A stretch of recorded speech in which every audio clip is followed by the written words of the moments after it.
ating mataas at malakas sa palakpakan sa Diyos sa buhay.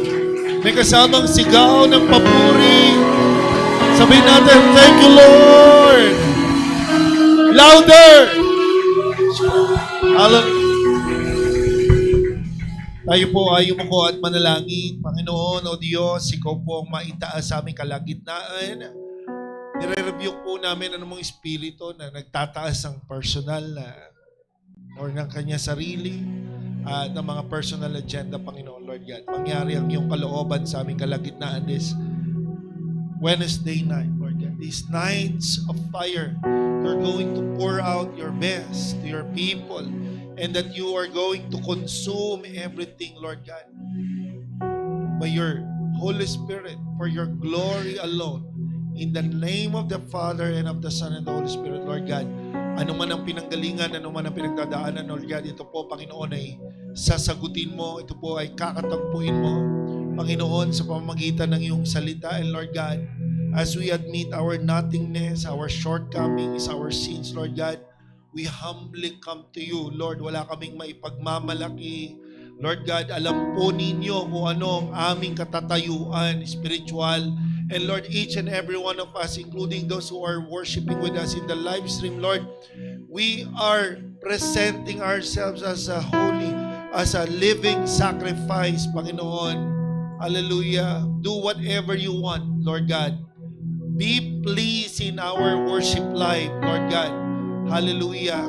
Panginoon, mangyari na ang iyong salita ay sumuot sa aming pagkatao. Hindi lang ito basta marinig, kundi ito ay mag-appeal sa aming mga puso. Wasakin mo ang mga nagmamalaki sa loob na ito, Panginoon. At maitatag, Panginoon, ang trono ng iyong kaluwalhatian sa aming mga buhay, Lord God. Lord, we came because we expect your presence. Oh Lord, hallelujah. Oh Jesus, Lord.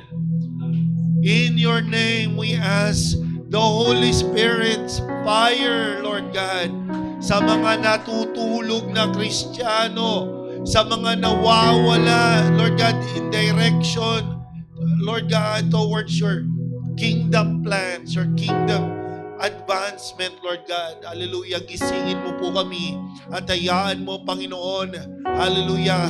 Kami makatindig muli, Panginoon, sa Espiritu katotohanan, Panginoon, sa harap ng iyong paghahari, Panginoon o Diyos. I claim in the name of Jesus signs and wonders and miracles and baptism, genuine baptism with the Holy Spirit. Salamat o Diyos, we claim that in the name of Jesus. Hallelujah. Ikaw po ang mapaborihan. To you alone all the glory and the honor in the name of Jesus. Everybody say amen. Praise God. Sige po, kumumay po tayo ng 10 tao. Kapatiran sa paligid. Magandang gabi and welcome. Welcome to Lead Fam. Ayan po. And even to our worshipers in the live stream. Ayan po. Kung kayo po ay buhay na nakikinig at sumasamba sa Diyos, wherever you are, kindly comment in the comment section that you are alive and listening. You are alive in listening the Word of God tonight. Magandang gabi po sa inyo lahat. As promised, we have already introduced the series for our Nights of Fire. At yan po ay pinamagatang Meet Me Here. Again, it's not only aiming for the old members of the church, but also to those who are finding themselves in the presence of the Lord, whatever it may mean to you. Kung kayo man ay bago or mga nanunumbalik, purihin ng Diyos, this is the night for every one of us as we are now opening the session regarding the journey to the meeting place where Israelites are,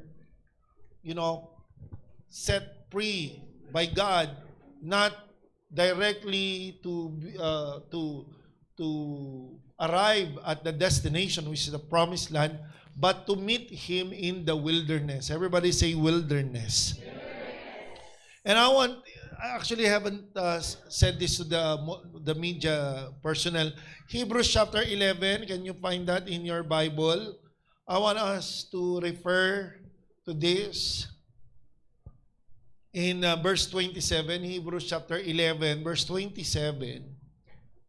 It says here in verse 27, by faith he forsook Egypt. Nakita niyo po ba yan? Wala po sa screen yan dahil hindi ko binigay sa staff yan. Makikita niyo po yan sa Bible na hawak po ninyo. Ano po nakalagay po dyan? Verse 27. By faith he forsook Egypt, not fearing the wrath of the king. For he endured. Sino daw yung nakikita niya dyan? Seeing the invisible. It was referring to the God who is a spirit. Amen po ba dyan? Pwede ba natin palakpakan ng Diyos na spirito? Hallelujah. Nakikita niyo po ba yung Diyos? Tanungin mo yung katabi mo, nakikita mo ba yung Lord? Si Moses, sabi po ng mga salita, forsook. Sabihin, sinantabi lahat. Was a powerful word indeed. If we are going to apply it in our lives. We all have our own Egypts. Again, I would like to say, may mga sarili, kanya-kanya po tayong mga uri ng Ehipto sa buhay. The place where we are so much acquainted, we're so much, familiarized. We've been there in that kind of life for a very long time apart from the Lord. And now that God is claiming us. Can you tell your seatmate, God is claiming you? Your presence here is never an accident. It was God's plan, a very creative way. I do not know how you came, how you arrive here. But this, lahat tayo iba't ibang pakaparaanan. Tama po ba? That's the story of God in us. So when we are able to know that plan, that God is claiming us, taas ang ating mga kamay sa Panginoon, pasalamat ka sa Lord. Sabihin mo, Lord, thank you, kinilay mo ako. If not because of your grace, I would not be here. Hallelujah. So, he forsook Egypt, not fearing, sabi po ng talata, hindi natakot sa galit ng hari, at hindi lang yon, nagtiis, he endured as seeing him who is invisible. That's Moses' faith and leadership. The faith to lead and to take on the journey forward because he is looking to an invisible God. Not the kind of God that you would like to see in your own human-made altars. Nakikinig po kayo dyan? And the God who is a spirit, and that made him persevere to the very point that he was able to encounter together with the Israelites people, whose God-chosen generation, to meet in the wilderness. Yan po yung ating po pinag-aralan last week that led us the importance of meeting the life-giving God that makes us alive spiritually. Before our blessing, God claims us to meet in the place of, or to encounter in the place of meeting. Ayaw ni Lord na madatnan mo yung promised land before, or without meeting God in an encounter or on an encounter way. God likes to meet us first. And that's the importance of meeting Him. Pag may encounter kay God, ang Kristiyanong naka-encounter ng tunay kay Lord, si Lord ang natatagpuan sa life-giving God, everything would have life. There's no dead talking. Last time I promised that I will be bringing these numbers of spoken words that have no encounter with God. Mga pananalita na walang pag-encounter, walang senyales ng pagtagpo, pakikipagtagpo sa Panginoon. Una ay pag-utter ng words in prayer without genuine conviction or true meaning. We just pray. I just gave you an example. We just quickly pray. Sometimes sobrang gutom. Tingnan mo yung katabi mo, sabi mo, nagugutom ka ba? Parehas lang tayo. Gutom na rin ako. Okay? So, sobrang gutom, tutulinan yung prayer, di ba? Wala namang mali, pero the prayer that you uttered just because you memorize every words are nonsense with God. Are you there? Number 2, agreements or commitments in discipleship that you never truly honored. Yung yes mo na hindi naman nagiging yes. Diba? Just for you to let the leaders go and end the conversation, you will just tell them, okay, I will, yes, I will do that. Pero wala naman talagang intention na gawin yon. That's dead talking, that's nonsense, no meaning. Number 3, pakibasa ng mga kabataang babae.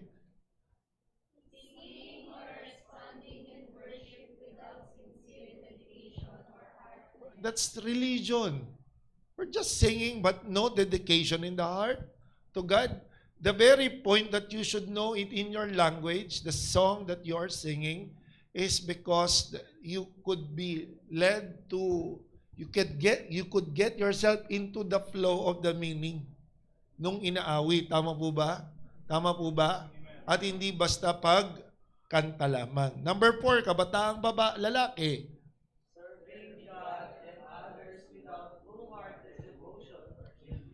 Just for personal agenda, para lang makita na naglilingkod, palamuti lang sa buhay. Wala po yan, buhay o walang kahulugan sa harapan ng Panginoon. Number 5, mga adult na babae.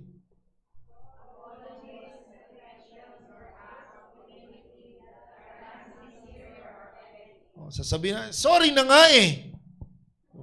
Ikaw pa magalit or nagmamadali. Ayaw mo ba kasi? Nagsosorry na nga eh. Diba? Walang kahulugan, walang humility. Sorry. Wala po yung saysay. Number 6, may tinatamaan po ba dyan? Dapat lang, po? Para hindi po baliwala yung ating pong pag-aaral. Mga adult na lalaki,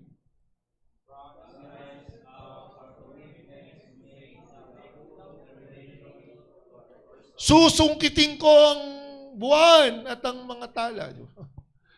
Well, I do not know kung anong nasa isip niya, yung sinasabi niya. Pero yung mga pangako na walang intensyon na tuparin. Sabi nga ni Santiago, let your yes be yes. Okay. And no's be no. Number 7, altogether, preaching, teaching, or sharing truths that you yourself have not personally encountered or experienced. So that's empty also. You're just speaking, you're just putting it to words, but it does not connect to your ethics. No, that's no power. Amen po ba dyan? Kaya napakalaga po na tayo ay, what I'm trying to outline here are the 7 examples of uttering words without encountering God. Pag wala po yung pag-encounter ng Diyos sa atin, walang meaning, ito po ay baliwala. According to Matthew chapter 15 verse 8 to 9, says here, these people draw near to me with their mouth and honor me with their, but it's very important yung heart. Hello, sabi nga ng Banal na Kasulatan, people or man looks at the outward, but God looks at the heart. He looks at your heart, what is really saying. And in vain, they worship me. Baliwala yung pagsamba, teaching as doctrines the commandments of men. Okay. Ito lang ay pagsunod sa tao at hindi sa Panginoon. Ladies and gentlemen, tonight, we believe as we continue on this series, hindi lang po basta matapos yung serye, kundi tayo ay magkaroon ng personal encounter sa Panginoon. That's very important. So let's welcome this lesson entitled, The Journey to Enter God's Presence. Can we clap our hands unto the Lord? We would like to know about the journey. How's the view on our journey? It might be with our misunderstanding that we are kumaga, rejecting, we are maybe shying away from the presence of the Lord because we are not really knowledgeable of the scenery of the journey. Akala mo naliligaw, yung pala, yun naman talaga yung tamang daan. But, let the Word of God, the Lord, and His words confirm the kind of view in His journey, as He said in Exodus chapter 3, verse 18, New King James Version, they will heed your voice, and you shall come, you and the elders of Israel, to the king of Egypt. It was God who's telling Moses these words, and you shall say to him, the Lord God of the Hebrews has met with us, and now, please, let us go. Wala dyan yun. 3 days. In your earlier verse. Okay, yung una, pinalitan ko lang po. Let us go 3 days journey into the wilderness that we may sacrifice to the Lord our God. Not the promised land yet, but the land of meetings with the Lord. So I would like to talk about the 3-day journey to the wilderness that it was stated in verse 18. So I want to take note of the travel going to the meeting place in the wilderness. The route is coming from, or the origin is Egypt going to the Mount of Sinai. Maliwanag po ba? So dumaan yan sa mga lugar na tinatagurian na mga nakasulat, na po, sabihin mo sa katabi mo, medyo marami pala.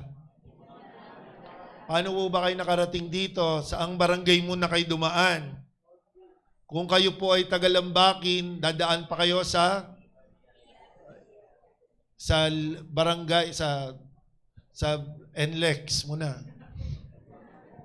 Wala po dating daan doon. Okay. Anyway, kidding aside. Sa Lias. Kaya po kayo nakatawid ng Lias, nagkaroon ng tulay. Tama po ba? Tapos, dumaan kayo sa traffic ng SM. And then, finding yourself climbing up the stairs to this place. Tama po ba? May journey. May mga stop shorts. The view is so much. And there's plenty of ways that could tell you not to pursue anymore or not to continue anymore. Ang dami pong pinagdadaanan ng bawat isa po sa atin. In Exodus chapter 13 verse 20, I don't want to get through these verses. I want you to take note that it was written, ito pong route po na ito or yung journey po going to the presence of the Lord. In Exodus 13, verse 20, it says, so they took their journey from Succoth and camped in Etham at the edge of the wilderness. Pagdating naman sa Exodus chapter 14, as you progress in this chapter, ini-state po nito yung mga dinadaanan. I will just skip on the details, but telling you later that there are plenty of struggles and challenges. In verses 2, and then it says journey to the crossing of the Red Sea, chapter 15 up to 30, stating their crossing to the Red Sea, then into the wilderness of Shur. In Exodus chapter 15 verse 23, Now they came to Mara naman. Mara. They could not drink the waters of Mara. So nagka-problema sila dyan. Okay, on chapter 16, and they journeyed from Elim, and all the congregation of the children of Israel came to the wilderness of Sin, which is between Elim and Sinai. Then pagdating ng chapter 17, verse 1, then all the congregation, nakikita niyo po yan? Amen, amen. Magparamdam po kayo. Ayan. Then all the congregation of the children of Israel, everybody? Okay, stop. Tingnan mo yung katabi mo. Nasaan ka na? Sa wilderness of sin. Ano yung favorite mo? I keep on remembering that. Many young people today are really, outrageous on doing sins rather than the holiness of God. And not only the young people, sama na po natin lahat tayo na po. But they are so much exemplary nowadays. They have their so-called favorite sin. I want you to know that in every disobedience, there is a palo. Nakikinig kayo dyan? And you are not gonna like it. You're not going to like it. There's punishment to do those who do disobedience. Unless hindi ka anak ng Diyos. Tingnan mo yung katabi mo, sabi, unless hindi ka anak ng Diyos. At ang pangarap ng mga hindi anak ng Diyos na nalipad dito, sana hindi na lang muna ako anak ng Diyos. Para makagawa. Meron ganun eh. Ay, ganun pala. Sana pala, nakilala ko si Lord, later na lang.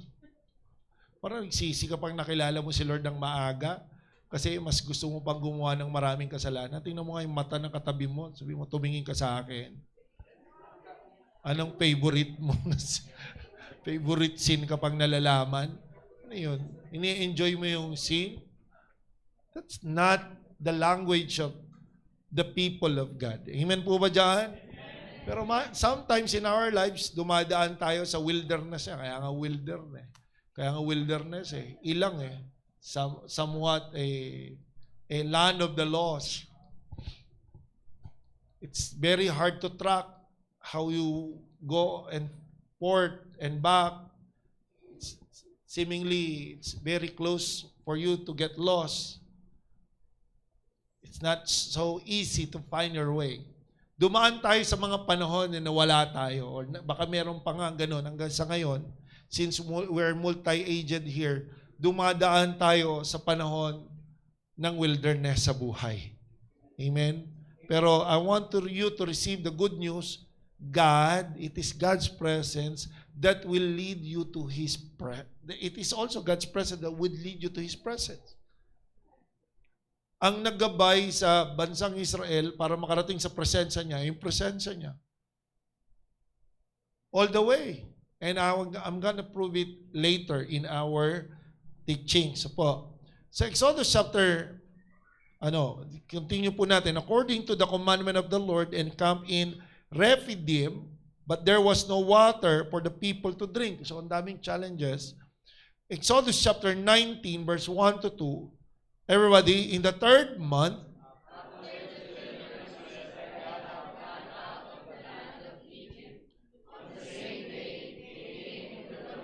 ayan, dumating na sila sa wilderness na tinatawag na Sinai.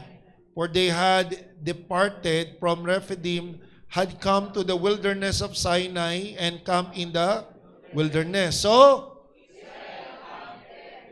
before that mountain was the intended place where God is supposed to use them and meet them. And in Exodus chapter 3 verse 1 or 19, Exodus chapter 19 verse 11, that place was also called Mount Horeb, which means the mountain of God. Amen po ba dyan? Amen po ba dyan? There was a series of places, venues, or locations before they got themselves into the land where God is to meet them. So katulad po ng istorya po na yan, tayo po, even our church has a series of travel. We have our own journey as a church.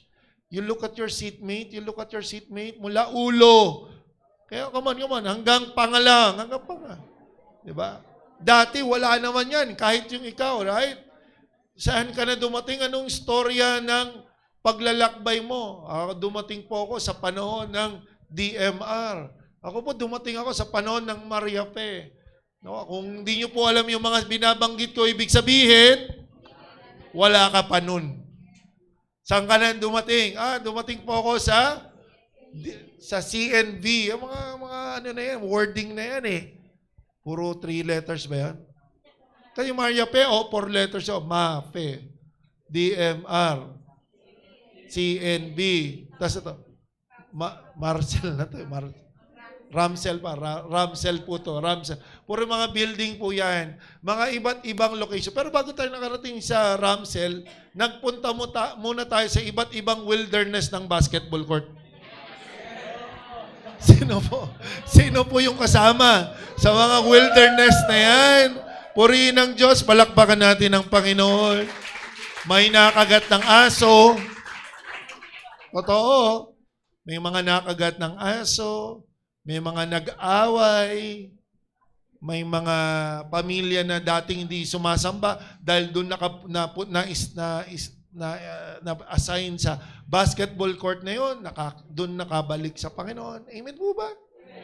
It was all, part of a journey this church had been so much. Salamat sa Panginoon, magkakasama pa rin po tayo. Hallelujah. Sabihin mo yung sa katabi mo, walang iwanan. Kasi maiiwan ka kapag nang iwan ka. Kasi tuloy-tuloy lang kami. Tama. Ang church ay tuloy-tuloy sa paglalakbay. Pag nagpaiwan ka, ibig sabihin, iwan ka. Amen. Wala tayong magagawa doon. Mabigat ang bumuhat ng taong ayaw sumama. Tingnan mo na masama yung katabi mo. Sabihin mo, bala ka. As much as the church has a journey, each and every one of us as well has a journey. Ano po yung kwentong paglalakbay mo sa buhay, di ba? Bago ka nakarating sa estado mo ngayon, ikaw nakaupo, about to meet the presence of God, what are the things that you are seeing now in your life? What are the things that you have seen in the past days of your life? We, as a believer, has our own journey as well. Amen po ba dyan? So, I want us to look at Exodus chapter 3:18 again. It says, the place where the Israelites, rather, are supposed to meet the Lord. It says, sabi niya dyan, let us go 3 days journey into the wilderness, that we may sacrifice to the Lord our God. When the Lord refers to the 3-day journey, it was not really actually 3 days. According to commentaries, pag sinabing 3 days, or nung sinabi sa verse 18 na 3 days, it means a request made to Pharaoh, not a description of how long the whole trip would take. Parang pag sinabi mong 2 or 3 days, it's a short travel distance, 1 or 2 days walk, a standard way of speaking of going far enough to worship without interference from Egypt. So God wants to isolate you. It could also mean that you have to go out from your house. Kaya nga hindi maganda rin yung nagkaroon tayo ng online. Kasi when we're worshiping in the house, there are so much interference. Maraming magulo. And that noise, everybody, is snatching, sabihin nyo nga, snatching, God's revelation from His Word. If you cannot hear the Word, the message of the Lord thoroughly, putol-putol, you are not really getting what God is trying to tell you. Kasi putol-putol yung mensahe. Amen po ba dyan? That's why you have to take off from your place. Anong sinakyan nyo? Nag-tricycle, naglakad, nagbisikleta. Nakita ko kanina si Brother Andrew, drive yung kanyang e-bike. Gusto pa yata kong karerahin. So I don't know how does it take from you to get here, but it's good. Purihin ng Diyos, nandito ka po at hindi naiistorbo, enjoying the Word of God. For Pharaoh, it was, he thought that it was just a brief absence of Israelites in Egypt. But God's purpose was for them to travel much further, going to His mountain, the mountain of God. It was God's way of letting the Israelites escape the presence of Pharaoh or Egypt. Kaya nga 'di ba sinundan sila nung mga Egyptians, okay, together with Pharaoh, because they do not want to let them go, really. Okay? In Exodus chapter 19, verse 1, you could see here that it was not just 3 days. From the day they left Egypt in verse 1, from the day they left Egypt, 15th day of the first month, written in Exodus 12:37, they traveled for how many days? 45 days. Because it says in verse 1 ng chapter 19, in the third month, after the children of Israel had gone out of the land of Egypt, on the same day they came into the wilderness of Sinai. So it's not really 3 days. It was just long days God supposed for them. So with all this, po, sa haba ng panahon ng pagtatravel, hindi po lingid sa kaalaman natin na sila po ay nakaranas ng mga challenges. Tanungin mo yung katabi mo, kamusta ka sa iyong paglalakbay? Cannot expect in your journey as believers, ilang taon ka na po mananampalataya. Minsan, hindi exempted yung matagal na mananampalataya. Minsan lang naman, mas delikado para sa mga matagal na mananampalataya kasi mayroon ng issue ng weariness, may issue na ng kapaguran, mayroon ng issue ng pagsasawa. Kung ang nakikita na lang yung superficial. Everybody say superficial. Louder. Superficial. We all thought that we can, at least may aircon, at least puti. Ano ba? Church sa puti, bisos kay Lord yan. At least, kung ano man yung requirement nyo for you to call it a church. Iba-iba. Kailangan tulis. Ganun lang ba yung church? Kailangan tulis. Those things that make us feel that we are inside the church are just superficial. I'm not against any structure. I'm just saying it's just a structure. Tama-tama. Ang mahalaga ay yung presensya ng Diyos. Sila nga, kinatagpo, hindi naman sa building eh. Kinatagpo sila sa wilderness. Because what makes them a church, what makes us a church, is we together believe in one God. Okay? Amen po ba yun? Making us the body of Christ. We are the church, which means ecclesia, the assembly of people who are governed by one God. Nakikinig po kayo? So the word iglesia na dinerive from the Greek word ecclesia ay hindi po pertain to a group of people in the modern time. Not pertaining to a group of people in nowadays time. Wala pong may-ari ng salitang iglesia. Kung sino lang sabi sa Bible, yung sabi ng salita na yung kabilang sa miyembro ng iglesia ni, ganyan. Sila lang ang maliligtas. No. The word iglesia does not belongs to any particular group in the modern time. It was belonging to people, to any group of people who believes together in the one true God. Amen po ba doon?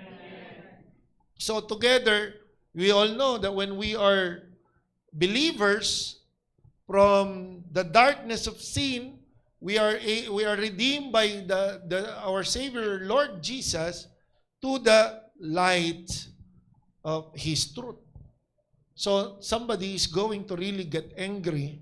Alam na natin yung story na yan. But then again, as we get on, as we go on to that journey, napapagod, nawawalan ng gana, po, at the worst part na nawala na talaga. Lost na rin. And here are the challenges that came the way of the Israelite. In Exodus chapter 14, ayan po, hinabol po sila ng army ng Pharaoh. Sa Exodus chapter 15 verse 22, no water for 3 days. Exodus chapter 16 verse 2, no food. They even wish that they will die, they should die in Egypt. Exodus chapter 17, no water again. Okay? Exodus 17 pa rin. Verse 8, they were attacked by Amalekites. They have to fight while traveling. And in Exodus chapter 19, as well as chapter 21 and 24, the Lord God make a boundary, set a boundary for them, that anyone who would get through the boundaries will be risking their life to death if ever they touch or approach the mountain improperly. So the Lord brought them to so much test. Everybody say test. Sino ang kasalukuyang dumadaan sa mga pagsubok? Baba mo yung kamay mo sa katabi mo, sabi mo, ipasa mo yan. Because test is designed to be passed by those who are qualified. If we are then the children of God, we are going to pass it. We are supposed to pass our test. Amen po ba? Amen sa mga believers dito? Okay, so what are the truths that we could get out from the journey, the Israelites' journey to the wilderness? Number 1, okay, pwede bang pakibasa ng mga katatayan, a genuine encounter with God's presence will the believer's life that ignites passion and determination to seek the kingdom and His righteousness all the days of the person's life. It's very important. Kapag walang genuine encounter, wala ding lasting fire. Anong kabaliktaran or ano yung less than lasting fire? It was not lasting. It was a short time fire. Nakikinig po kayo? Ilang araw ang tinagal ng M-gas mo? Ng LPG tank mo, di ba? Sa amin, sa kalahati, it also lasts mga 16 to 18 days. So, it is not a lasting fire. Amen po ba? That's why, ngayon, active, isang araw, hindi. True faith does not result a short time following or believing. True faith results in everlasting fire. Amen po ba? Kasi the fire does not come from the person himself, it comes from God. Kung ang apoy mo, sabihan mo yung katabi mo, yung apoy mo ay galing lang sa'yo, it will not last. That's just temporary. Kaya yung pananampalatayang dala lang ng excitement, or para lang makapagsimba, hindi po nagtatagal yan. Amen? It requires a genuine encounter. Iba ang Kristiyano na nakakaranas ng pagtatagpo or pakikitagpo ng Panginoon. So malugod ko pong ipinagmamalaki na ang Lord sa church na ito ay regularly kinakatagpo ang mga miyembro. Because we believe that. We will never arrive to our true blessing until we meet God. It is meeting God first before our blessing. Amen po ba? Number 2, pakibasa ng mga young adult. Po. If some of us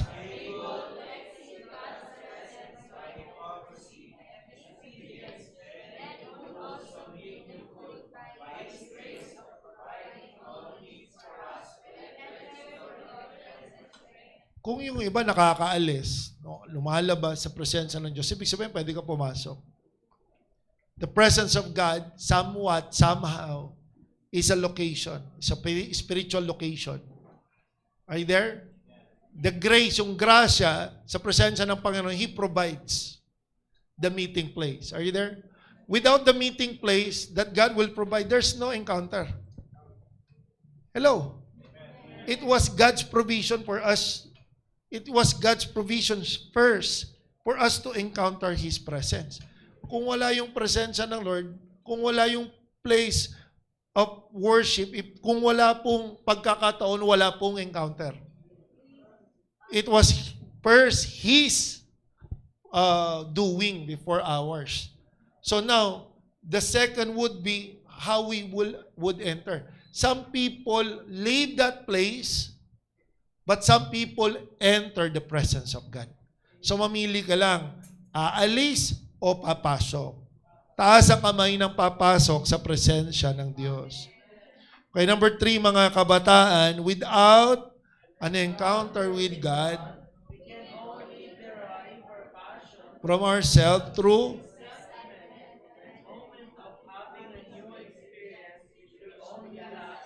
yan yung nangyayari, most especially sa kabataan. Kasi marami, or dahil mayroong mga nauna, they just follow, no? Because some young people are give them much excitement that will never last.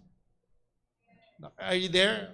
Without encounter. That's why our church believes that encounter with God is very much important. No, sabi nga ng amen yung mga dumaan po sa breakthrough retreat, dating tinatawag na encounter God retreat, at na-encounter ang presensya ng Diyos. You have to take care. You have to maintain. Are you there? There should be an urge. Listen to every one of you. I don't know how many of you already encountered genuinely the presence of God, but it's very much important to take note na kailangan alagaan mo yung ano na yun, yung experience na yun. Maaring ngayon nag-encounter mo siya, maaring sa mga susunod na panahon, hindi, because you are bombarded of many challenges in life. Or maybe right now you are not, because you are bombarded of many challenges in life. So there are warning signs and clues. Believers are exiting God's spiritual premise. You want to know this? Okay, number 1, empty or meaningless worship life. Ulit-ulit natin itong naririnig or nababasa. Kapag wala ng kahulugan, binibigyan mo na ng oras, di ba? Sabi sa akin nung kausap ko na kapwa ko pastor, which I rebuke, sabi niya, ba't ang tagal mo mag-preach? Mga nagmamadali yung mga miyembro, may mga lakad pa yan. Sabi ko, I beg to disagree. I taught our church members that when they worship God, it was their schedule to God. Schedule nila kay Lord yun, hindi sila nagmamadali kasi bakit date nila kay God yun eh. Pag ikaw ba, babae, nakipag-date kay sa isang lalaki, nagmamadali, walang masyadong oras sa'yo, sagutin mo ba yun? That was first requirement. Kailangan may oras. Amen po ba dyan? Sabihan mo yung katabi mo, kailangan may oras. Otherwise, it was meaningless. Without a heart or devotion. You have to devote the time. Amen po ba? Sabi nga nung nag-i-invite sa social media, minsan, 2 oras. Minsan, 3. Depende kay pastor. Ang lupit. Hindi ko naman ginagawa yun. Ano ba kayo? Check nyo nga yung live kung ginagawa ko yun. Totoo, kayo lang ang nagpapatagal ha. Huwag nyo kung hindi nadamay. Number 2. Sino nagbigay ng oras sa Panginoon ngayong gabi? Pumalakpak sa Panginoon. Pangalawa, pakibasa ng sinong gusto magbasa. Yung buhay niya, tumatakbo lang sa sarili niyang schedule. Wala man lang agenda si Lord do sa buhay niya. Oh, I'm not really very particular to anyone here, but I am rebuking. It was a sign, a warning sign that you are exiting God's spiritual premise. Kasi if you're still, sabi nga, listen, 2 Corinthians 5:17, if anyone is, di ba, ibig sabihin, it was a place. Are you there? In the presence of God. Sabi doon, walang busy-busy. Yung isa nga sa sister natin linggo, pinakamabentang panahon ng tindahan. Pero linggo, isinasara ang tindahan. Sabi ko, sis, huwag mo naman isara maghapon. Pwede ka naman magbukas pag uwi mo Hindi, ginagawa na niya ng family time. So that's good. Amen. Why can you do that? Why can you do that? Because tindahan is not my source. God is my real source. You have to settle that. It was not self-centered. Kailangan kasama si Lord sa mga plano, hindi number 1 lang. Kailangan damay lahat. Number 1 to number 10 priorities mo. Amen? Amen. Number 3, self-serving, self-centered ministry or service. O kaya ka nagmi-ministry para magmukha ka lang sumusunod sa Panginoon. You look at me. Serving God is never your decision. It was God's decision. So never you can, Pastor, ayoko na po maglingkod.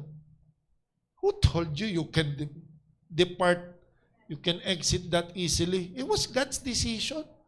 You told God, when God decided, no, maglilingkod ka, I'm claiming your life. Sasabihin mo ngayon, yes, Lord. Diba? Amen, amen.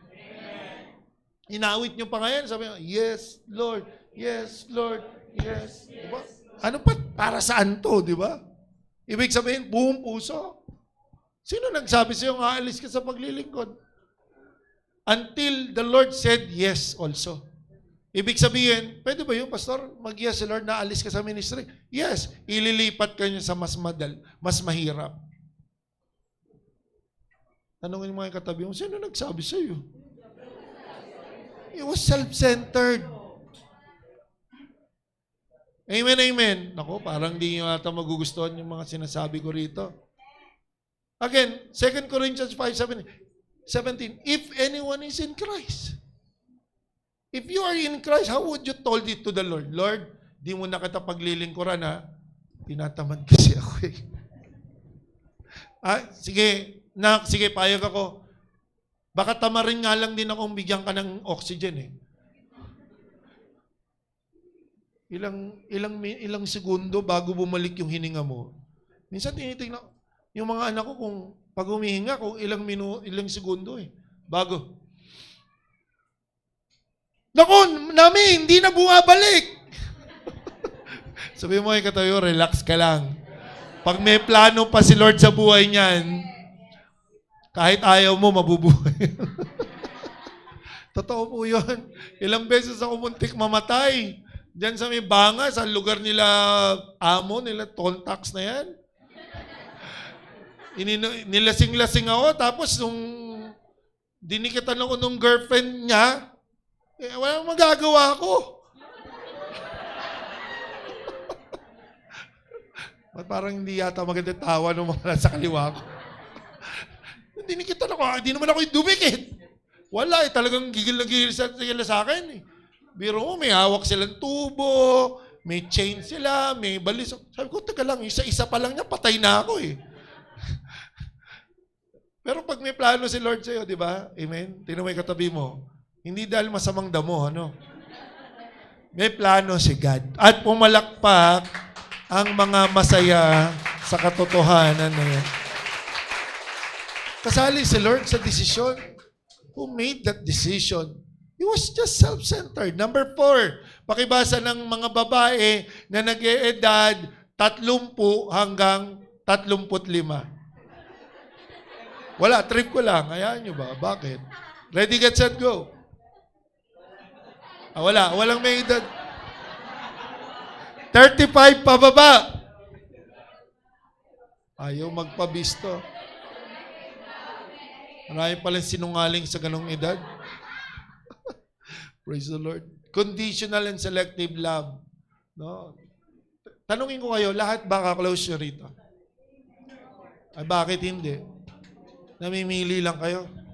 Kaya, delikado rin yung life group Sabi ko nga kay May, kay Maris, kay Rain, sino naman mga leader ng mga kababayan? Si Pastora, si Say, be careful. Kailangan hindi lang kayo ang good. Yung mga nagja-jogging sa Philippine Arena. Invite niyo rin naman yung ibang kababaihan. Di ba? Don't send a wrong, hindi pala wrong, incomplete message. Kung nakakaranas kayo ng enjoyment sa isang life group, might as well invite the others. Kasi we're just one in the family of God. Amen po ba? Tingnan mo nga yung iba. Pag di mo kahit tingnan yung iba, baka hindi mo love yan. Sabi mo, love you. O kaya, heart. Barilin mo. Ay, panain mo pala. Maliit lang kaya dapat ganun lang. Amen? Amen? Number 5, dominance of worldly influence. Hello? Puro na lang cellphone. Puro na lang gaming. That cause you laziness in spiritual discipline. That's exiting. How come that you are having no appetite in your spiritual practices? Hello? Are reading the Word of God a spiritual discipline? Ninote mo pa na spiritual and yet you are not giving time. Why? Spirit births in spirit, carnal births in carnal. Pag puro makamundo kang, ba? That makes up Cain. And Abel makes up spiritual person. That he was able to present to God what is pleasing. Tama po ba? How would you present a pleasing life if you are bombarded with worldly influences? So much of this world. Nakikinig po kayo dyan? You look at this, you read together with me. God's presence in our Christian journey is our strength in our life of wilderness, not just your prize of the mountain top. It was God in our journey. Hindi mo man pa nararating yung rurok ng tagumpay sa buhay Kristiyano, pero habang nagpapatuloy ka, yung kalakasan mo, nanggagaling din kay Lord. Huwag mo iisipin na hindi ka pa gusto ni Lord kasi pabalik pa lang ako eh. No. The Lord Himself is the one who caused you to be here. Who is the reason that you're here. Let us clap our hands unto the Lord. The same with the Israelites. The same with them. It's not because that they're not yet in the mountain Mount Horeb yet that they do not have the presence of God. Along the journey, they already have the presence of God. It was His presence that took care of them until that they were able to arrive at the meeting place. Yung katabi mo, mula pa lang dun sa lusak ng kasalanan hanggang sa makarating sa iglesia na to, inalagaan ng Panginoon. Ganong abuti ang Diyos kahit hindi pa tayo, while we're still sinners, tayo ay inaruga at binantayan ng Panginoon. Amen po ba dyan? So, what are the things now that we know the good about meeting God? What are the things that we need to know that guides us toward the journey to His presence? What are the things that we should know? Number one, we have to know the lackings in life. Here are some of the hints. In my studies, tatlo, that makes you knowledgeable how to get into the presence of God. Okay? Number one is to know the lackings in life. It was the lackings in our life that leads us in a travel, in our journey, going to meeting place with God. One is when we are lacking something in life. Ano bang kulang sa buhay mo? God met the Israelites in every challenges and fully revealed Himself at the mountain. So sa mountain, doon niya fully ni-reveal yung kanyang pagka-Diyos. But at the journey, He one by one meet them in their challenge. Where you see lack, God sees opportunity to show His provision. Binibigay ng Panginoon kung ano yung eksaktong pangangailangan mo. How do you look? How do you look at these lackings? Ano bang mga kulang? Tanong mo yung mga katabi mo, ano bang kulang? Ano bang hanap? Sabi sa Divisoria. Anong hanap? Sabi ko, true love. Meron ka ba noon? God's presence is constant throughout the journey, not just a destination. You have to acknowledge in your journeying life, there are problems. Just like Israelites. He permitted each and every challenges. He actually wanted all of them, all of those lackings. Because there is where He is actually needed by these people. Kapag may mga pagkukulang or may mga pangangailangan, doon natin hinahanap ang Diyos, di ba? So the Lord permits sometimes. Sana nga, kung hanapin mo si Lord kahit wala kang pangangailangan, that's very good. That's your life of obedience, life of worship. But most of the times, no, dahil complacent tayo, baka nakakatulog tayo sa tapat ng ventilador, that we are becoming reluctant, the Lord give us something so that we would be fully alive believing in Him. Masyadong reluctant, masyadong complacent, kaya si Lord minsan, pine-permit niya yun, mga pagsubok. The same with the Israelites, they went to Egypt for hundreds of years. They were so reluctant there, they became reluctant in their worship life. Everybody say worship life. Until such time na si Lord ang nag-cause para sila ay lumabas sa Egypt. Tapos ano nangyari? Nagreklamo yung mga Israelita sapagkat there were plenty of discomfort. Tama po ba?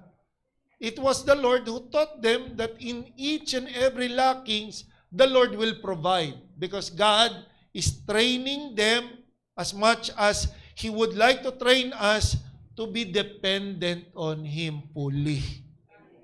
We have to be dependent to God fully. That's how we encounter the Lord. Most of the time in our lackings. Because God is demanding our total dependency.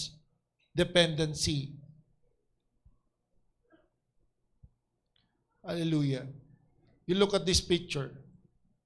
Baka kamukha na natin yung lalaki na ito.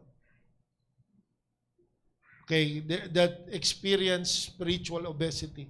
They just keep on receiving and receiving the word. And yet there's no application. We became reluctant.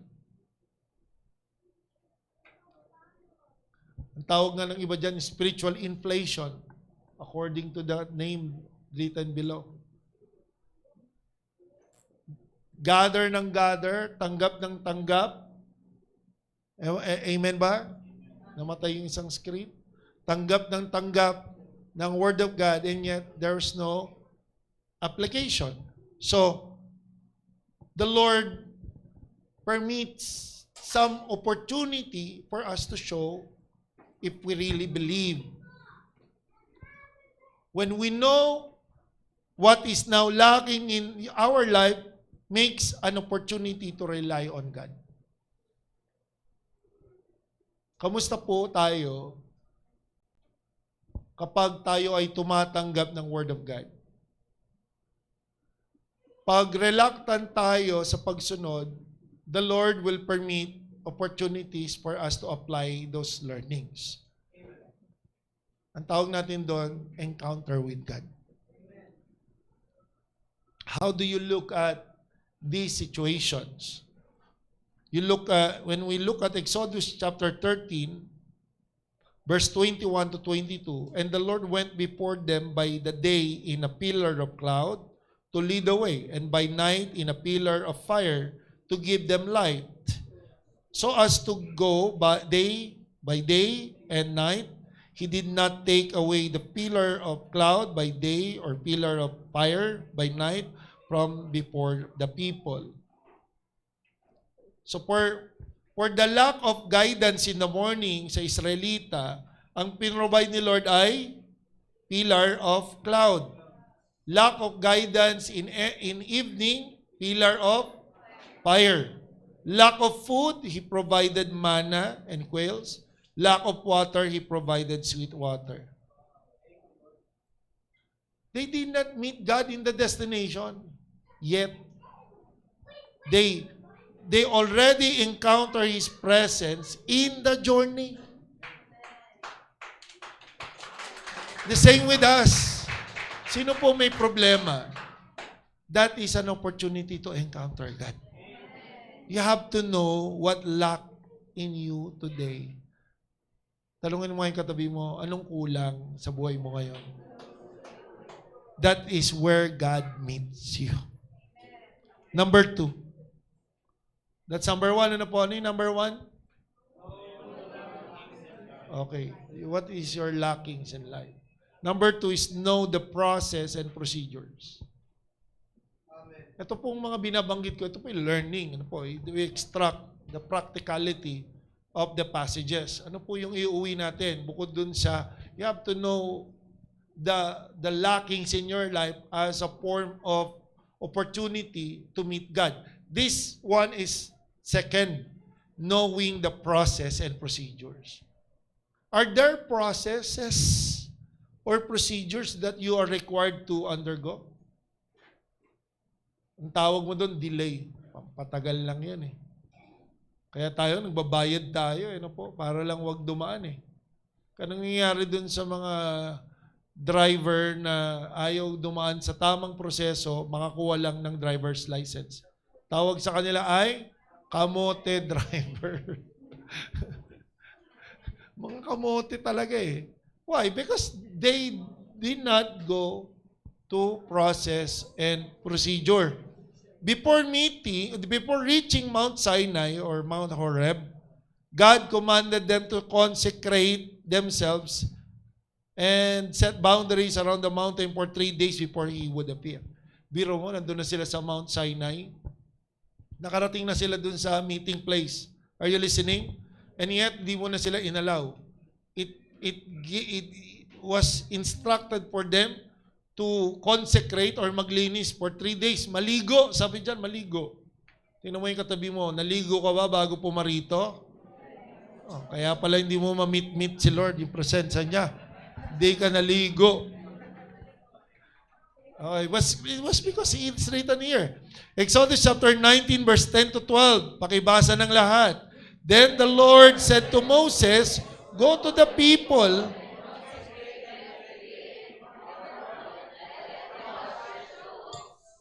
O, tinan mo yung katabi mo. Talungin mo, kailan pa yung damit na yan? Wash their clothes. Verse 11. And let them, for on the third day, the Lord will, upon the Mount Sinai, in the sight of all the people, you shall set bounds for the people all around, saying, take heed to yourselves. Wag basta hihipo ng kahit ano. Ganun kaya sa ano yung sa Laguna, yung Mount, ano ba yun? Babae? Ano ba yun? Sierra? Hindi. Hindi. Makiling? Ano? Maria Makiling. Oh, si Maria Makiling. May place doon, they called, malapit kami sa top, kasi doon kami nag-camp eh. Bawal daw humipo ng mga dahon, bawal pumitas ng mga dahon, kasi magagalit daw si Maria Makiling. Oh, bawal daw mag-uwi ng kahit ano. Oh, ganun ang pananakot nila eh. Because that place was considered to be, sabi nila, sacred, according to them. So, masasalamin natin yung sitwasyon ng tawag ito ng Israelites. Kung iisipin natin, parang KJ or Killjoy. Process and procedures are not killjoy. It is intended to prepare us and not to delay us. You look at the meaning of the process. Process is the sequence of steps, stages, and journey God takes us and His work through to bring maturity, fruitfulness, and completion. Kailangan yun eh. Sabi ko kay Joseph, Sep, kakasakay Aya. Para maging expert ka sa laro, kailangan yung process. Sa una, yung process, iniisip mo lagi-lagi. Parang pagdadrive, di ba? Dati, pagkakambyo ka, pag sa mga distinct na sasakyan, memorize mo yung cambio, yung gear. Gear 1, 2, 3, 4, 5, or reverse. Nakikinig kayo? That's how you get along yourself with the process. You have to get to the left and forward to get gear number 1, something like that. Pero kapag sinanay mo yung sarili mo sa process, that prepares you to professional driving license.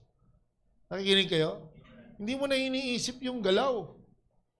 Sapagkat yung process, inassume na ng buo mong katawan. Sa una, you have a lot of in the mind. Are you there? Oh, kailangan may process. Parang gumaling maglaro. Kailangan isipin mo yung process ng kamay. Saan dumadaan? Sa una, binabantayan mo yon. Amen, amen. Dati, pag nagtatithe sa offering ko, bantay na bantay ko yon. Pag gumagalaw na yung asawa ko, off! Natatakot ako pag nag-o-offering yan eh. Kasi giver yan eh. Pero pag sanay ka palang magbigay, nakikinig kayo dyan, you get along yourself with the process of God. Saan ba nanggaling yan? Sino ba nagbigay yan? Sino may-ari yan? You're not giving to God. You're returning what belongs to Him. What belongs to Him. Some process are in the mind. Nakikinig po kayo dyan? Yun ang rason ng Panginoon. Yun ang gusto ng Panginoon. 3 days, linisin muna lahat. How many of you are going to be here at Friday or on Friday? That's a third night. Are you there? Amen? So first night po ngayon. So pagpalain tayo ng Panginoon ngayon as much as sa pangalawang gabi at pangatlong gabi. Procedure however, is the established biblical orders, rules, methods, and systems that define how we do things, who does what, and how things are governed, managed, and maintained. So tomorrow, Pastor is going to talk about people, structures, how to honor people. Kasi yun ang procedure eh. Not just because you came in the church that you want to change everything. There are leaders, there are structures, not because maalam ka sa school, hindi mo na pakikinggan yung guru mo. You are maybe advanced, but you have to acknowledge there are teacher. There is a teacher. Amen? So, you have to know procedures. Procedures, process and procedures, whether yan ay sa trabaho, sa pamilya, di ba? Sa pagluluto nga, may procedure eh. Amen, amen. Lahat ba ng maasim, pwede na yung pangsinigang? Merong mga rules, set of rules. Nakikinig po kayo dyan? Ako, baka yung katabi mo, nagkukwento na, hindi, pwede yan, basta maasim. Actually, yung adobo, marami, hindi lang po suka at toyo yun. May iba't ibang uri ng adobo. Depende kung saan kultura ka nagmumula. Adobo yan, ganun ba? Kasi may maasim, may maalat. Nakikinig kayo dyan? So, ganun pa man, whatever are the ingredients, there are procedures. There are set of rules, methods, and system that defines how things are governed, managed, and maintained. Hindi ka magiging life group leader kung hindi ka dumaan ng proseso. Tapos ituturo sa yung procedure, paano mo gagawin yung life group. Hindi yung gusto mo lang. Nakikinig po kayo dyan? So, maraming bagay. Sa pag-govern ng pamilya, sa anak, sa pamumuhay, sa trabaho, there are process and procedures. Now, if you're going to think about, ano ba yung sinulat sa Bible na pamamaraan paano ka magtatrabaho o magnenegosyo? Minsan ayaw natin sumunod. Sabi ng Panginoon, 6 days you labor. Diba? Nakikinig kayo? That's the system. 1 day you give to God. Are you there? Diba? Dun binuo yung 10 utos ng Diyos eh. Nung humarap sila sa Sinai. This is the place. Amen, amen. Palakpakan natin si Lord dyan.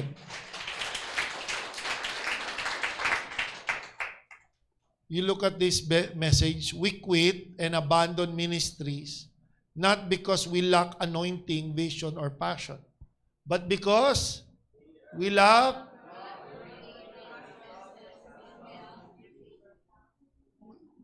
we do not want to obey. We do not want to get on hardship. Sometimes, inalaw ng Lord dumaan ka sa makipot na lugar na yan ng buhay because that is part of a process. God wants you to be prepared for the next level. Para kang nasa obstacle, di ba? Sino yung nakapaglaro na sa obstacle game? Una, baka yung una, gulong. Pangalawa, gagapang, di ba? Pangatlo, papanik. Pang-apat, mag-i-slide. Think whatever you could imagine. Obstacles. Wala bang sense yun? Wala bang preparation yun? For sure, meron. Actually, nakita yan, yung obstacle yan, ginaya yan sa mga sundalo. Tama? Sa exercises ng mga sundalo, ng obstacle exercises ng mga sundalo. Are you there? Amen po ba? So, there are reasons why God would administer some difficult situations in life. Amen po ba? So, here are some of the experience, okay, that, when meeting God and advancing His kingdom, the Lord is setting us through an obstacle course or what we call process or procedure. So from the very beginning, we move out from our comfort zone, we move out from our Egypt, and then we are set to seasons of waiting in the wilderness or in the journey, and then persevering through difficulties. So those were the process until we meet God in the land of meeting. Nakikinig po kayo? It's not just one day. It's not just an instant experience. Meeting God is not an instant experience. It is a process. So kung kanina, in our lackings, we meet God, ngayon naman, we meet God in our processes and procedures. Bakit hindi dumating-dating tong iniintay ko? Ano nangyari? Ano lumabas sa ugali mo? Napikon, nainip, na-frustrate, na-depress. Ba't ka na-depress kung naniniwala kang lahat ng bagay ay alam ng Diyos? Tama-tama.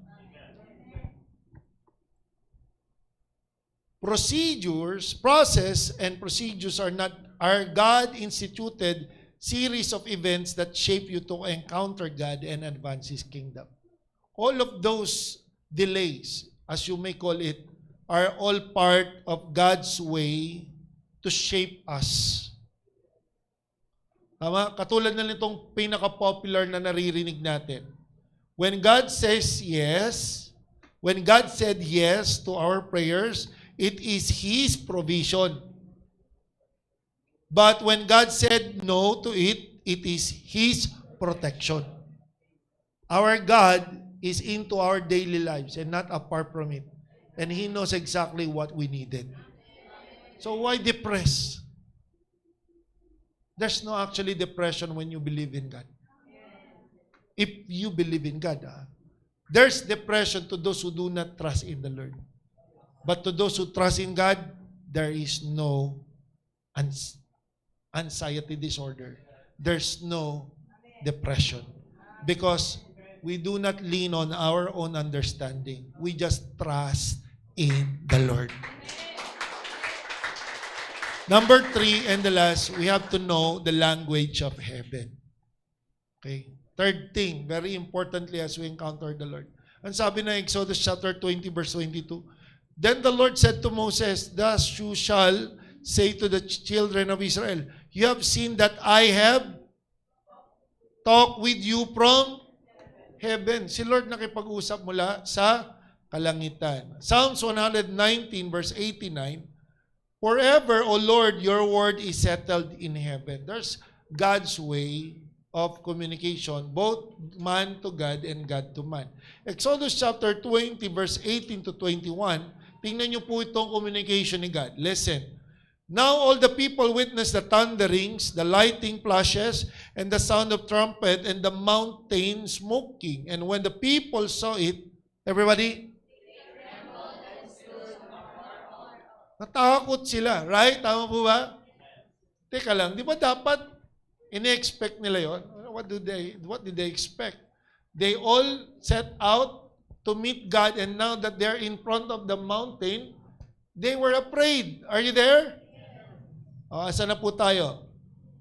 Verse 19, Then they said to Moses, You speak with us, and we will hear. But, talagang natakot sila. Akala nila, ikamamatay nila.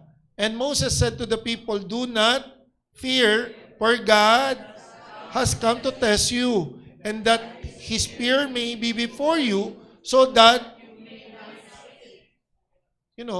paano kaya kung yung experience yan, may experience nyo bago kayo pumasok ng pinto? Nakikinig po kayo? So kung hindi ka pala maalam, hindi ka na papasok, nakakatakot eh. Pero mo, may labas pa lang, kita mo yung pinto sa loob, merong pisak ng mga ilaw na parang kuryente, parang kumukulog kidlat, tapos umuuga, inilindol yung building, papasok ka ba? Pag si Lord ang nandun, pag maalam ka, sa pamamaraan ng Diyos, you will like it because you are made for supernatural, not for superficial. Amen po ba dyan? Can you clap your hands to the Lord? Verse 21, so the people stood afar off, but Moses drew near the thick darkness where God was. I want to say, Moses knows better of how God communicates than the Israelites are. The Israelites stood afar from the presence of God. Tanungin ko po kayo, how do you respond to the communication of God? How do you understand His language? Nakikinig po kayo? How do you respond to your spouse's body language? There are different ways of communication. Tama po ba? Sa pangtao. Si Moses, he was acquainted on how God communicates to him. The Israelites are not. We are actually distracted. The Lord makes thunders, lightnings, because He wants our full attention. Sino po rito ang may full attention kay Lord this evening? Before we finish, it must be established, God wants our whole attention. That He said, thunderings, lightnings, thick cloud on the mountain. And at the sound of the trumpet was very loud, then all the people who were in the camp trembled. Yan po ang nakasulat. Ano po? The Israelites didn't know how to understand. Parang yung kwento doon sa hospital, nakita ko doon sa Facebook.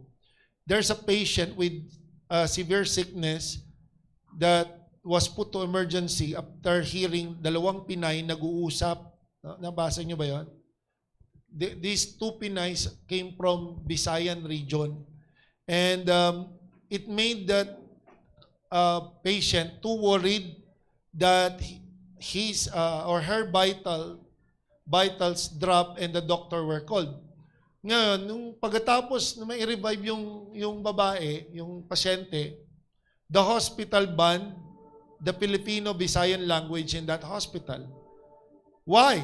Why would they ban it? Because, the story, the background story, the two are just talking as they separate from each other, saying goodbye. Ang sabi nila, it was misinterpreted. Ang sabi nila, sige na, day. Akala nung pasyente, she gonna die. Sabi nung isa kasi, sige na, die. Narinig nung patient. So, binagbawal yung Visayan language sa'yo. It was because of the patient was not knowledgeable of the language. Amen po ba? The same with Israelites.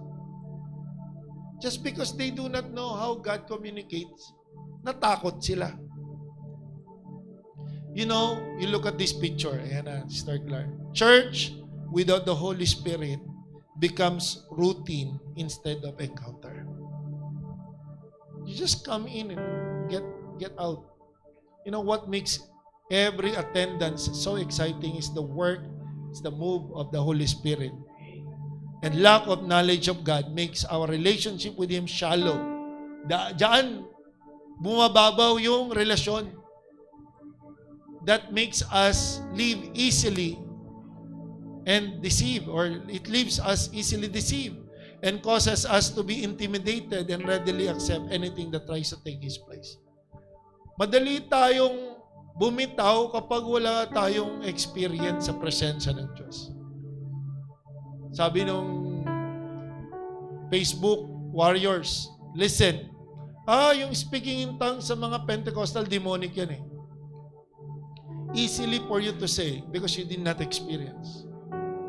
I'm not gonna change our belief here. Why? Because many of us experience it. Pag naranasan mo, hindi mo bibitawan. Pag naranasan mo kumikilos ang Diyos supernaturally, great deep believer ka. Sobrang lalim ng pananampalataya mo. Marami sa atin madaling bumitaw kasi nakakalimot tayo or hindi tayo maalam sa pangungusap ng Diyos. As growing Pentecostal believers should know and not fear the language of heaven. Here are some of the expression in the Bible. Number 1, speaks directly of heavenly angelic language. In 1 Corinthians chapter 13, verse 1, it refers to the tongues of angels. Okay? Are you there? Kita nyo po? Though I speak with the tongues of men and of angels. So I'm not of course, he was referring to without love. So kailangan you speak in the tongues of angels and with love. Are you there? Nag-speaking in tongues nga, wala ka naman love. Nakikinig kayo? Amen. Number 2, speaking to God in heavenly spiritual language. 1 Corinthians chapter 14, verse 2. For he who speak in a tongue, not speak to men, hindi nakikipag-usap sa tao, kundi sa kanino daw? When you speak in tongues, you are not talking to men, but to God. Are you there? Amen? Is it biblical? Yes. Jude chapter 1, verse 20. But you, beloved, building yourself up on your most holy faith, praying in the, hindi naman to the, kundi in the Spirit. Are you there? If you cannot pronounce it in the mouth, whatever word you speak in the Spirit, you pray in the Spirit. Amen? Kaya nangyari, tatakot tayo eh. Strange, this is not good. Kaya ang babaw ng pananampalataya. Amen? As I call on the praise and worship team, let us prepare. You will not grow thoroughly until you are able to understand there's heavenly language. Si David Diga Hernandez, isa po siyang pastor, he was interviewed by Benny Hinn. And he was telling the very reason that he became a pastor is because of the Holy Spirit power. He began speaking in tongues. God speaks to His people in another language, heavenly spiritual speech, in Isaiah 28 verse 11 to 12. You look at that. Pakibasa nga po ng lahat. For with stammering. Wala pang ang language yung stammering, di ba? But that's how God speaks to people. And another, everybody, it is in another language. Kung Arabic yun, Arabic. So yung iba, stammering lips. To whom He said, this is the rest with which you may cause the weary to rest. You look at me. You know, many studies and biblical studies said that you are so depressed, when you are so much worried, you speak in tongues and you will find rest to yourselves. Are you there? Listening? Are you listening? So meeting God in the wilderness is like journeying with God into the unknown. This is the part, Kristiyanong nakikinig, God is leading you to the unknown. If you have not experienced yet, then this is the time. If you are so much worried in life, you are so much tired in life, you are worn out so much in life, pagod ka sa old routine mo, just like the Lord, kailangan na itong tanggalin mga tao ko na to sa Egypt. They are so complacent. They are so much reluctant already in worship life. They have to set out 3-day tour, 3-day trip towards the wilderness so I could meet them again. Hallelujah. Mararanasan nila yung pagsama ko. And hallelujah. Praise the Lord. They will become a strong people.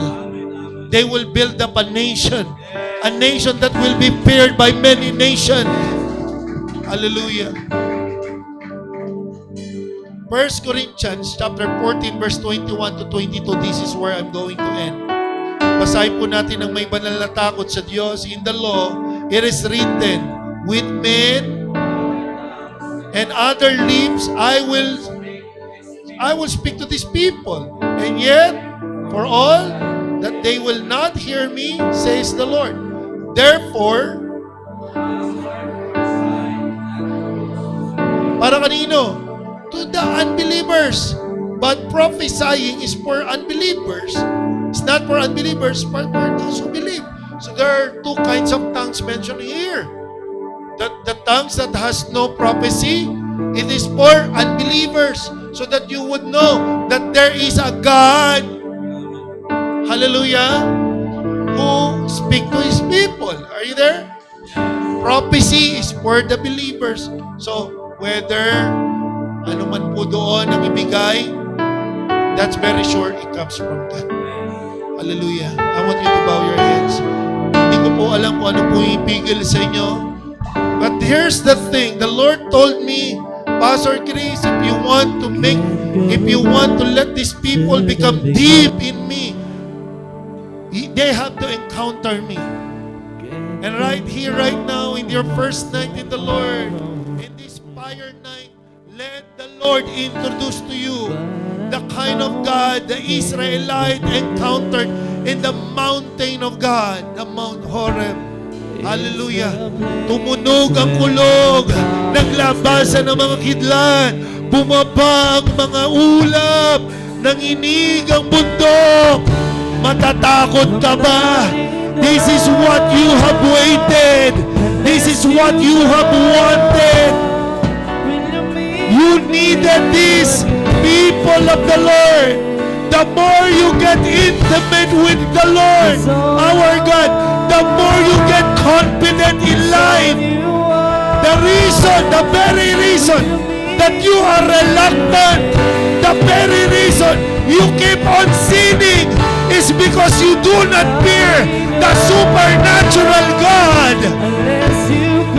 The very reason that you are signing yourself to sin and to Satan is because you do not know the God of Israel. Tonight, it must be stopped. That reluctance. Kailangan mo maging intimate sa Panginoon. A deep knowledge of the Lord. Let the Lord introduce Himself again to each and every one of us. Right here, right now, I pray. Let the Lord meet you one more time. Again. Show your desire. If you want to come to the altar, then come to the altar at the very front. Kung hindi naman, dyan lang sa kinalulungaran mo. Let one meet the Lord. In the name of Jesus. Lord, forgive us for our reluctance. A long time. Meet us again. Meet us again. Meet us in our lucky. Meet us in our process. And Lord, baptize us with the Holy Spirit tonight. In the name of Jesus, I claim, I pray for a genuine baptism with the Holy Spirit.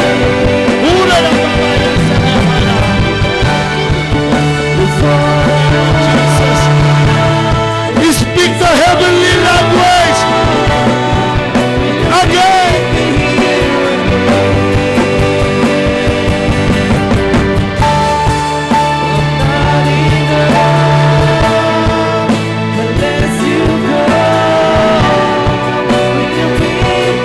Hallelujah. Lahat po tayo tumayo sa oras na ito. Itaas natin ating kamay. Let the Lord cleanse you as you ask for forgiveness. It is the sin that separates us from the Lord. Ask God for forgiveness. Hallelujah. And after you ask God for forgiveness, the Lord cleanse you right here, right now. There will be a flow. Let the wind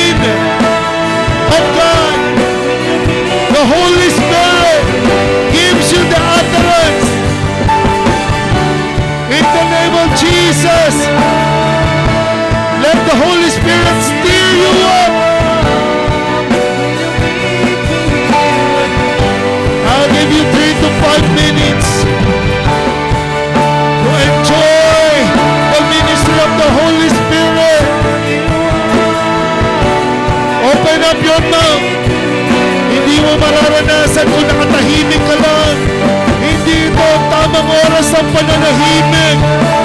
Worship the Lord. Worship the Lord. And before you know it, the Lord is giving you the utterance in your tongue. Be bold. Be bold. Let God meet you again tonight. In the name of Jesus.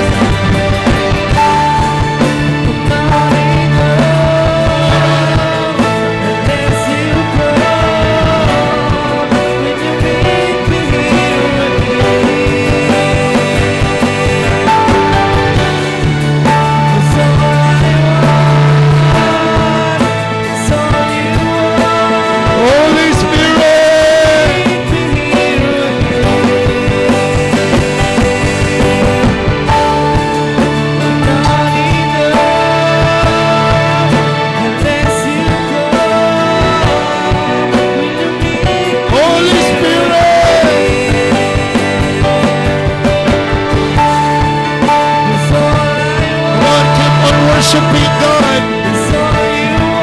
Keep on worshiping God.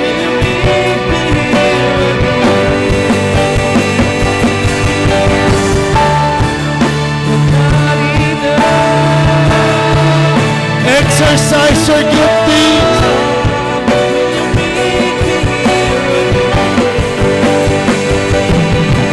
Be edified. As the Lord gives you the utterance in the tongues, receive your edification from the Lord. Open up your tongue. Come on, huwag kang mahihiya. Huwag kang matatakot. Open up. Speak. Receive the presence of the Lord. Be bold. Receive the presence of the Lord.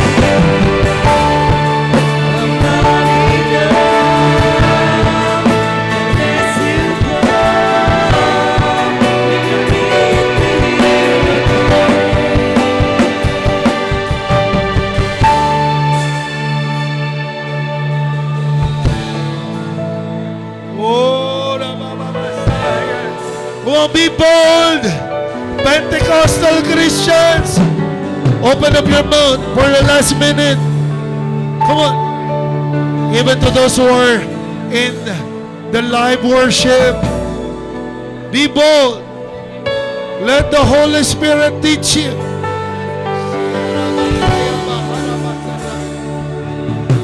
Come on, open up your mouth. This is the right place. This is the right place. This is the right place.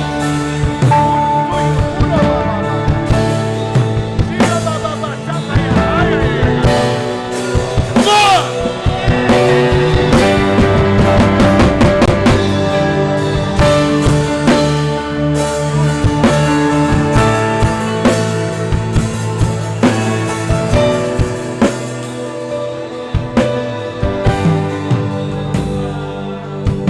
Hallelujah.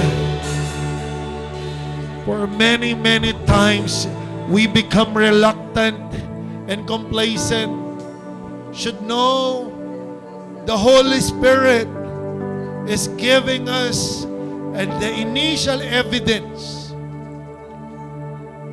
of His presence in our life. Hallelujah. Come on, there's time.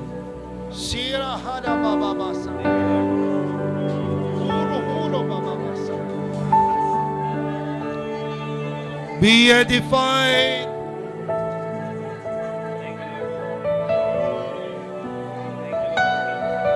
Your edification as you speak in tongues is also your healing. It heals your worry. It heals your depressed minds. It heals your body as the Lord gives you rest.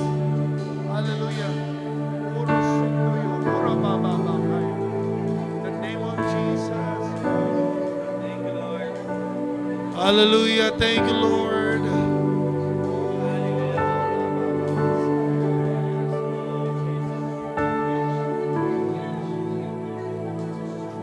Oh, Lord. Holy Spirit. Come on. Not prohibited was I forsaken. Holy The Lord is Spirit. in this place. The Lord is in this place. Come, Holy Spirit, dry bones awaken. The Lord is in this place. The Lord is in this place. Not prohibited was I forsaken. Somebody in the live stream worshipers, you are beginning to experience genuine baptism with the Holy Spirit. Come on, get bold. The Lord is in this place. The Lord is in this place. The Holy Spirit is here. Was I forsaken? The Lord is in this He place. is in this place. The Lord is in this place. Come, Holy Spirit, dry bones awaken. Hallelujah. The Lord is in this place. The Lord is in Hallelujah. Salamat, Panginoon. We are alive again. The Lord is in this place. The Lord is in this place. Thank you, Lord, for making us hear you again. Come on, let's sing together. Umawit po tayo sama-sama as we worship the living God. Was I forsaken? The Lord is in this place. The Lord is in this place. Come, Holy Spirit, dry bones awaken. The Lord is in this place. The Lord is in For the last time, not prohibited. Was I forsaken? The Lord is in this place. The Lord is in this place. Come, dry bones awaken. Hallelujah. Salamat, Panginoon, sa gabi na ito, Lord God, that you have touched each and every one of us. Kung ano man yung challenges, kung ano man yung mga kulang sa aming buhay, Lord God, you give us the opportunity to meet you sa mga proseso, pinagdadaan ang mga procedure, Lord God. Lord, we are encountering you as much, Lord God, that you are baptizing us with the Holy Spirit, giving us the utterance of tongues right now. Hallelujah. Salamat, Lord God, as we journey, getting deep, knowing you more in a deeper way, Lord God. Salamat, Panginoon, sa bawat isang dumalo, Lord. I claim that they got healing. I claim that they got life again back. Hallelujah, in the Spirit, Lord. Salamat, Panginoon. Sa iyo po ang kapurihan at masasalamat at pagdakila. As we go home, Lord God, we declare that kind of life, Lord God, also to lead up the fire in our family, in our work, our ways in our work, and in the business, Lord God. Bigyan mo ng buhay lahat ng kung saan man kami gumagalaw, Panginoon. Ganon din sa aming mga babahaginan ng mga invitation, Lord God. Sa iyo, ang kapurihan at pasasalamat at pagdakila sa pangalan ng Panginoong Jesus. Ito ang aming dalangin. Ang lahat ay magsumigaw ng amen. Praise the Lord. Palakpakan natin ang Diyos.